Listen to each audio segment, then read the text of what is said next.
افطار کا وقت بھی بہت خوبصورت وقت ہوتا ہے، ایک انجانی خوشی کا وقت ہوتا ہے۔ آپ صلی اللہ علیہ وسلم نے فرمایا، روزے دار کے لیے خوشی کے دو موقع ہیں جن میں وہ خوش ہوتا ہے۔ جب وہ روزہ افطار کرتا ہے تو اپنا روزہ کھولنے سے خوش ہوتا ہے، اور جب وہ اپنے رب سے ملاقات کرے گا تو اپنے روزے سے خوش ہوگا، یعنی اس کا اجر و ثواب سامنے پا کر۔ غروب آفتاب روزہ افطار کرنے کی شرط ہے، اس سے پہلے روزہ افطار نہیں کیا جا سکتا۔ یہ بھی یاد رہے کہ روزہ افطار کرنے میں جلدی کرنا مسنون ہے، گویا سورج کے غروب ہونے کے فوراً بعد روزہ کھول لینا چاہیے۔ حضرت انس رضی اللہ تعالی عنہ فرماتے ہیں کہ آپ صلی اللہ علیہ وسلم افطار کیے بغیر مغرب کی نماز نہیں پڑھتے تھے، چاہے ایک گھونٹ پانی سے افطار کرتے۔ گویا اس سے یہ بھی پتہ چلتا ہے کہ افطار کا وقت مغرب کی نماز سے پہلے کا ہے، یعنی نماز نہیں پڑھنی چاہیے جب تک کہ افطاری نہ کر لی جائے۔ حضرت سہل بن سعد سے روایت ہے کہ رسول اللہ صلی اللہ علیہ وسلم نے فرمایا، لوگ برابر بھلائی پر رہیں گے جب تک کہ روزہ کھولنے میں جلدی کریں گے۔ جیسا کہ سحری کے بارے میں گفتگو کرتے ہوئے آپ کو بتایا گیا تھا کہ بہت جلدی سحری کرنے کی بنسبت تاخیر سے سحری کرنا لیکن وقت کے اندر زیادہ افضل ہے۔ اسی طرح افطار میں بھی بہت تاخیر نہیں کرنی چاہیے کہ مثلا رات کا جب بہت اندھیرا ہو جائے، عشاء کی نماز کا وقت ہو جائے تو ایک شخص سمجھے کہ اب افطار کرنا زیادہ ثواب کا باعث ہے کیونکہ میں نے سب لوگوں سے 1-1.5 گھنٹہ زیادہ لمبا روزہ رکھا ہے اور دیر سے کھایا پیا ہے، تو ایسا کرنا کچھ ثواب کا باعث نہ ہوگا بلکہ الٹا سنت رسول صلی اللہ علیہ وسلم کی مخالفت ہوگی۔ تو آپ نے فرمایا کہ لوگ بھلائی پر رہیں گے جب تک کہ افطار میں جلدی کریں گے، گویا اعتدال میں رہیں گے۔ تو اس سے یہ پتہ چلتا ہے کہ ہمارا دین ہمیں ہر معاملے میں اعتدال کا سبق دیتا ہے، انتہا پسندی ہمارے دین کا حصہ نہیں ہے۔ ایک اور حدیث کے مطابق وہ لوگ اللہ کے محبوب بندے ہوتے ہیں جو افطار کرنے میں جلدی کرتے ہیں، کہ اللہ تعالیٰ فرماتے ہیں، مجھے میرے بندوں میں سب سے زیادہ محبوب وہ ہیں جو ان میں سے افطار میں جلدی کرنے والے ہیں۔ گویا اللہ تعالیٰ کی اطاعت کرنے میں دیر نہ کرنا، جب حکم آ جائے تو پھر پس و پیش نہ کرنا اللہ تعالیٰ کو پسند ہے۔ پھر اسی طرح ہم دیکھتے ہیں حضرت انس رضی اللہ تعالیٰ عنہ سے روایت ہے، اور آپ جانتے ہیں کہ حضرت انس رضی اللہ تعالیٰ عنہ حضور اکرم صلی اللہ علیہ وسلم کی خدمت میں 10 سال تک رہے۔ وہ کہتے ہیں کہ آپ صلی اللہ علیہ وسلم نماز مغرب سے پہلے تازہ کھجوروں سے روزہ افطار فرماتے، اگر تازہ کھجوریں نہ ہوتی تو خشک کھجوروں سے افطار فرماتے، اگر خشک کھجوریں نہ ہوتی تو چند گھونٹ پانی سے ہی افطار فرما لیتے۔ تو اس سے پتہ چلتا ہے کہ دوسری چیزوں کے نسبت کھجور سے روزہ افطار کرنا آپ کو زیادہ پسند تھا، گویا آپ کی سنت اور آپ کی پسندیدہ چیز کھجور سے روزہ افطار کرنا ہے، اور کھجوروں میں بھی تازہ کھجور۔ لیکن ضروری نہیں کہ ہر شخص کے پاس کھجوریں ہوں، اور یہ بھی ضروری نہیں کہ تازہ کھجوریں ہوں، تو اگر میسر ہو، ممکن ہو تو ایسا کرنا زیادہ بہتر ہے، اور اگر یہ چیز میسر نہ ہو تو اس کے بعد پانی پینا زیادہ بہتر ہے، کیونکہ پانی پاک کرنے والی چیز ہے۔ افطاری کے سلسلے میں ایک اور بات کا ہم سب کو خیال رکھنا چاہیے کہ یہ وقت بھی دعاؤں کی قبولیت کا وقت ہے۔ جیسے سحری کے سلسلے میں آپ کو بتایا گیا تھا کہ وہ وقت ذکر الہی کا وقت ہے، دعاؤں کی قبولیت کا وقت ہے، اسی طرح افطار کا وقت بھی دعاؤں کی قبولیت کا وقت ہے۔ اور عام طور پر دیکھا گیا ہے کہ افطاری کی تیاری میں اتنا وقت لگ جاتا ہے کہ دعا کرنا بھی بھول جاتے ہیں، اور آخری وقت تک کچھ نہ کچھ پکایا جاتا رہتا ہے یا لگایا جاتا ہے، اور اسی میں سارا وقت گزر جاتا ہے۔ اس سلسلے میں بات یہ کہ ایک تو اوور ایٹنگ روزے کے سارے مقصد کو ختم کر دیتی ہے، پھر بعض اوقات طبیعت میں اتنی گرانی ہوتی ہے کہ اس کے بعد نماز جو ہے وہ ایک بہت بوجھل اور مشکل کام محسوس ہوتا ہے، پھر اسی طرح اسراف بھی ہوتا ہے۔ تو اس میں بھی اعتدال کی ضرورت ہے۔ انسان افطاری کی تیاری میں اگر جلدی کرے اور آخری وقت یعنی روزہ افطار کرنے سے پہلے کے کچھ لمحات جو ہیں وہ تمام کاموں کو چھوڑ کر خصوصی طور پر دعائیں کرنے میں گزارے تو یہ ایک بہت بہترین عمل ہوگا۔ ہم میں سے ہر شخص محتاج ہے، ہر شخص کسی نہ کسی مشکل کا شکار ہے، ہم بعض اوقات دوسروں سے کہتے ہیں کہ آپ ہمارے لیے دعا کریں، وہ بھی ایک اچھی بات ہے، کروا سکتے ہیں دوسروں سے دعا، لیکن جب ہمارے اپنے پاس ایک وقت ہوتا ہے دعا کرنے کا، ہمیں اللہ تعالیٰ خود موقع دے رہے ہیں، اور انسان خود اپنے لیے جیسی دعا کر سکتا ہے سنجیدگی کے ساتھ، اخلاص کے ساتھ، آہوزاری کے ساتھ، وہ کوئی دوسرا کیسے کر سکتا ہے؟ اور پھر جب اللہ تعالیٰ ہمیں ایسے مواقع دے رہے ہیں کہ جب وہ خود بتاتے ہیں کہ یہ قبولیت کا وقت ہے، مانگو مجھ سے، ان مواقع کو بھی ہم ادھر ادھر کی چیزوں میں گنوا دیتے ہیں، تو یہ ہمارے لیے باعث حسرت ہو سکتا ہے۔ اس لیے ان اوقات کو آپ بہترین طریقے سے استعمال کریں۔ مثلاً آپ کیا کریں کہ اگر آپ کسی کے ہاں افطار کر رہے ہیں یا اپنے گھر میں افطار کر رہے ہیں تو افطاری سے پہلے جو بھی میسر ہو وہ قریب رکھ لیا جائے، اور پھر یکسو ہو کر اللہ تعالیٰ سے مناجات کی جائے، ذکر کیا جائے، دعا کی جائے، اور پھر جب وقت آ جائے تو اس وقت افطار کر لی جائے، اور پھر نماز مغرب میں جلدی کی جائے۔ ایسا نہ ہو کہ ہم افطار کرنے میں اتنی تاخیر کریں کہ نماز کا وقت بہت لیٹ ہو جائے، کیونکہ نماز کا افضل وقت زیادہ بہتر ہے نماز کی ادائیگی کے لیے اجر و ثواب کے اعتبار سے، تو اس کا اہتمام بھی رہے۔ اور پھر بعد میں اگر کھانا کھا رہے ہیں تو اتنا زیادہ پیٹ بھر کے کھانا نہ کھائیں کہ عشاء کی نماز اور تراویح میں مشکل ہو۔ تو ان چند باتوں کا دھیان رکھنا بے حد ضروری ہے۔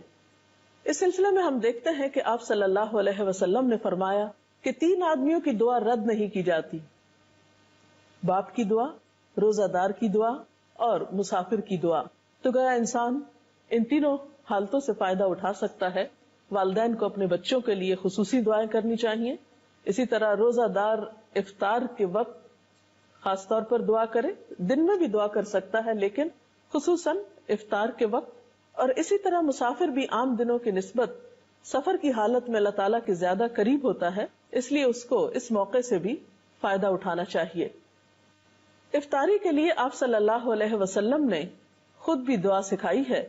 عن ابن عمر قال كان النبي صلی اللہ علیہ وسلم اذا افطر قال ذهب الظمأ وابتلت العروق وثبت الاجر ان شاء اللہ، جس کا ترجمہ ہے پیاس ختم ہو گئی، رگیں تر ہو گئی اور روزے کا ثواب پکا ہو گیا انشاء اللہ۔ اسی طرح افطار کی کچھ اور دعائیں بھی آپ نے سکھائیں۔ حضرت معاذ بن زہرہ سے روایت ہے کہ نبی صلی اللہ علیہ وسلم جب روزہ افطار کرتے تو فرماتے: اللہم لک صمت وعلی رزقک افطرت۔ اس کا ترجمہ ہے: اے اللہ، تیرے ہی لیے میں نے روزہ رکھا اور تیرے ہی رزق پر میں نے افطار کیا۔ جیسا کہ آپ جانتے ہیں کہ افطار کرنا اور افطار میں جلدی کرنا بابرکت ہے، اسی طرح افطاری کے وقت بھی دوسروں کی غم گساری اور دوسروں کی دلجوئی اور دوسروں کے حقوق کا لحاظ رکھنا بہت ضروری ہے۔ اسی لیے ہم دیکھتے ہیں کہ نبی اکرم صلی اللہ علیہ وسلم نے روزے دار کے روزے کو افطار کرانے کی بھی ترغیب دلائی ہے۔ حدیث میں آتا ہے کہ جس نے روزہ دار کو روزہ افطار کرایا اسے بھی اتنا ہی اجر ملے گا جتنا اجر روزہ دار کے لیے ہوگا، اور روزہ دار کے اجر سے کوئی چیز کم نہ کی جائے گی۔ تو اس سے پتہ چلتا ہے کہ اگر ایک انسان دوسروں کے روزے افطار کرانے کا اہتمام کرتا ہے تو وہ ایک بہت بڑے اجر کو سمیٹتا ہے۔ اور اس میں بھی پھر بات یہ ہے کہ کس چیز سے کسی کا روزہ افطار کرایا جائے۔ کیا اس کے لیے ضروری ہے کہ ایک بہت بڑی افطار پارٹی کا ہی اہتمام کیا جائے، یا ایک دیگ ہی پکائی جائے، یا کوئی خاص قسم کا اہتمام ہو؟ نہیں، یہ ثواب ہر وہ شخص پا سکتا ہے کہ جو لسی کا ایک گھونٹ یا ایک کھجور یا پانی کا ایک گھونٹ پلا کر ہی کسی کا روزہ افطار کراتا ہے، اس کو بھی یہ سارا اجر و ثواب حاصل ہوتا ہے۔ اب آپ دیکھیے کہ روزہ افطار کرانے والے نے تو یہ اجر پا لیا، لیکن جو شخص روزہ افطار کر رہا ہے اسے جواب میں کیا رویہ اختیار کرنا چاہیے؟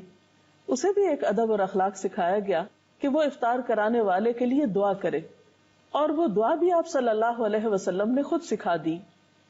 عن انس قال كان رسول الله صلی اللہ علیہ وسلم اذا افطر عند قوم قال افطر عندكم الصائمون واكل طعامكم الابرار وتنزلت عليكم الملائکہ۔ حضرت انس روایت کرتے ہیں کہ نبی صلی اللہ علیہ وسلم جب کسی کے ہاں روزہ افطار فرماتے تو ان کو یہ دعا دیا کرتے تھے: افطر عندكم الصائمون واكل طعامكم الابرار وتنزلت عليكم الملائکہ، جس کا ترجمہ ہے روزہ دار تمہارے ہاں روزہ افطار کرتے رہیں، نیک لوگ تمہارا کھانا کھاتے رہیں اور فرشتے تمہارے ہاں نازل ہوتے رہیں۔ تو گویا اس سے یہ پتا چلتا ہے کہ اس موقع پر دوسرے کا دل خوش کرنا اور اس کے لیے اچھی اچھی دعائیں کرنا ایک بہترین عمل ہے۔ تو آج کی گفتگو کا خلاصہ یہ ہے کہ روزہ مکمل کر کے افطار کرنا چاہیے، افطار میں جلدی کرنی چاہیے، افطار کے لیے افضل چیز کھجور اور پانی ہے، افطاری کے وقت دعائیں کرنی چاہیے اور مسنون دعا یاد کر لینی چاہیے، اگر یاد نہ ہو تو لکھی ہوئی سامنے رکھ کر پڑھ لینی چاہیے۔ اسی طرح دوسروں کا روزہ افطار کرانے کا بھی اہتمام کرنا چاہیے، لیکن اس معاملے میں بھی اعتدال کی ضرورت ہے۔ ایسا نہ ہو کہ اس اہتمام میں پڑھ کر انسان اپنی مغرب کی نماز بھی کھو دے یا تراویح کے لیے ہمت ہار بیٹھے۔ ہمارا دین اعتدال کا دین ہے، اس میں ایک طرف اللہ کے حقوق ہیں اور دوسری طرف بندوں کے ہیں، اور دونوں ہی اپنی جگہ بہت اہم ہیں۔ افطار کے وقت کون سی دعا مانگی جائے؟ ایک دعا جو عام کیلنڈروں میں لکھی ہوئی ہے لیکن بالکل بے سند اور بے اصل دعا ہے، اور اس کی کوئی سنت سے اس کی فضیلت ثابت نہیں، اور وہ کیا ہے؟ اللہم لک صمت و بک آمنت و علیک توکلت و علی رزقک افطرت۔ آپ دیکھیں گے ہمارے ٹیلی ویژن پر، ریڈیو پر یہ دعا دہرائی جاتی، کیلنڈروں پہ لکھی ہوتی ہے، لیکن اس دعا کی کوئی بھی نبی صلی اللہ علیہ وسلم سے ثبوت نہیں۔ سنت سمجھ کر جو دعا پڑھیے وہ سنن نبی داؤد کی ہے، ذهب الظمأ وابتلت العروق وثبت الاجر انشاء اللہ۔ پیاس دور ہو گئی، رگیں تر ہو گئیں، اور اگر اللہ نے چاہا تو اجر ثابت ہو گیا۔ یہ دعا نبی صلی اللہ علیہ وسلم پڑھا کرتے تھے۔ یہ دعائیں مسنون ہیں۔ اس میں ایک دعا ہے، اللہم لک صمت وعلی رزقک افطرت، کہ اے اللہ میں نے تیرے لیے روزہ رکھا اور تیرے لیے افطار کرتا ہوں۔ روزہ کھولنے میں بھی جلدی کرنی چاہیے، یہ نہیں کہ انسان کھجور ہاتھ میں لے کے بیٹھا رہے، اچھا سب کھول لیں، میں سب سے آخر میں کھولوں گا، میں اپنا روزہ لمبا کر رہا ہوں۔ اس وقت لمبا کرنے کا ثواب نہیں، اب حکم ہو گیا تو فوراً ہی روزہ کھول لیجئے، لیکن سورج غروب ہونے کے بعد، اس سے پہلے نہیں، کیونکہ اگر پہلے کھول لیا تو پھر روزہ ختم ہو جائے گا، اور سورج غروب ہونے کے فوراً بعد کھولا تو سنت کا ثواب بھی ملے گا اور کھانے پینے کا ثواب بھی۔ نبی صلی اللہ علیہ وسلم نے فرمایا، لوگ اس وقت تک ہمیشہ بھلائی میں رہیں گے جب تک روزہ کھولنے میں جلدی کریں گے، یعنی وقت پہ روزہ کھولیں گے۔ پھر یہ کہ روزہ کس چیز سے کھولا جائے، یہ سب باتیں میں اس لیے تازہ کر رہی ہوں تاکہ آپ شعوری طور پہ ان کے ساتھ چلیں اور سنت سمجھ کر ان کو اپنائیں۔ جب سنت کا اتباع کریں گے تو عمل کے جو حسن ہے اور کوالٹی ہے وہ کئی گنا بڑھ جائے گی۔ آپ کسی بھی چیز سے روزہ کھول سکتے ہیں، لیکن زیادہ افضل کیا ہے؟ ان چیزوں سے کھولنا جو نبی صلی اللہ علیہ وسلم نے جن چیزوں سے کھولا۔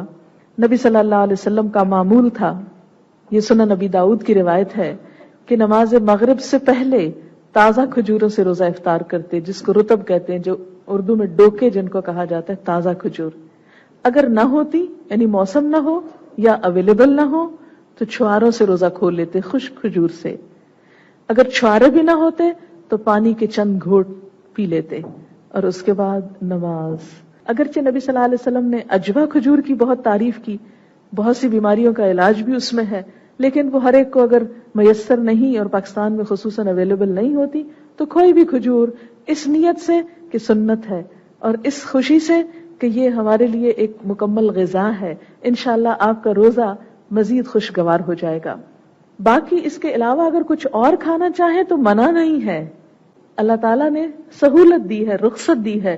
کوئی اور آپ کی دل پسند ڈرنک ہو، چیز ہو، آپ پی لیجئے، اس سے بھی افطار کا ثواب ہو جائے گا، مگر سنت کا ثواب اسی میں ہے۔ پھر یہ وقت جیسا کہ آپ جانتے ہیں قبولیت دعا کا ہے۔ نبی صلی اللہ علیہ وسلم نے فرمایا، افطاری کے وقت روزہ دار کی دعا رد نہیں کی جاتی۔ سبحانک اللہم و بحمدک، اشہد ان لا الہ الا انت، استغفرک و اتوب الیک۔ السلام علیکم و رحمۃ اللہ وبرکاتہ۔